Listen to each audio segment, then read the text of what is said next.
Hello everyone, it's me. So, this is gonna be my first video vlog and I just want to talk about let's sabihin na natin sa laging sinasabi ng mga kababaihan, lalo na pag nagiging bitter sila na para-parehas lang naman yung mga lalaking yun eh.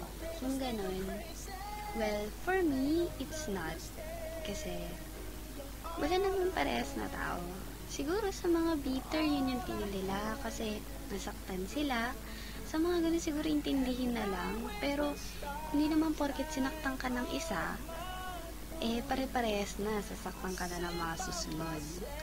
At saka, hindi naman porket nagkaroon ng kasalanan sa yung isa, kasalanan na rin ng mga lalaki, di ba?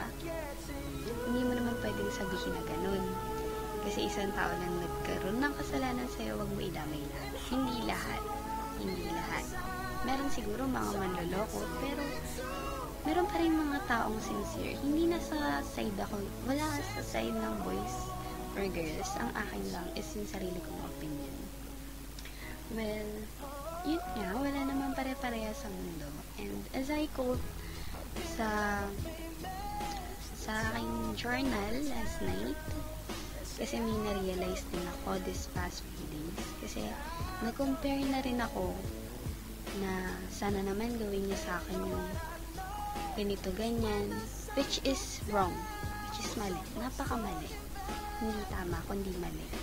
Kasi na-realize ko na iba-iba talaga ang mga tao at ang mga lalaki, na hindi mo pwedeng hanapin yung mga characteristics ng iba sa kanya dahil may sarili siyang pag-uugali. You just have to deal with it.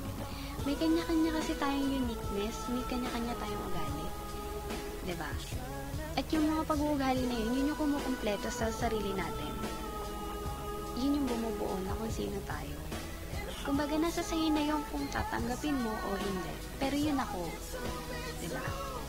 Yun ako, tanggapin mo man yun hindi, wala na akong pakialam. Pangit naman din kung sasabihin mo sa kanya directly na ano ba naman yan?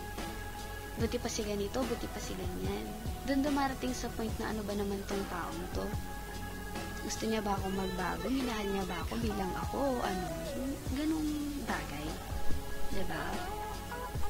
Mas maganda pa rin yung mahalin mo siya, tanggapin mo siya sa kung ano meron siya. Huwag ka maghanap ng kung ano. Kasi, ikaw rin yung mahihirapan. Ikaw rin yung masasaktan, makakasakit ka pa ng tao. Diba? Siyempre, darating sa disappointments na hindi na kaya or hindi na gagawin. Kasi nga, yun siya. Dapat kung ano yung nakilala mo sa kanya, tanggapin mo.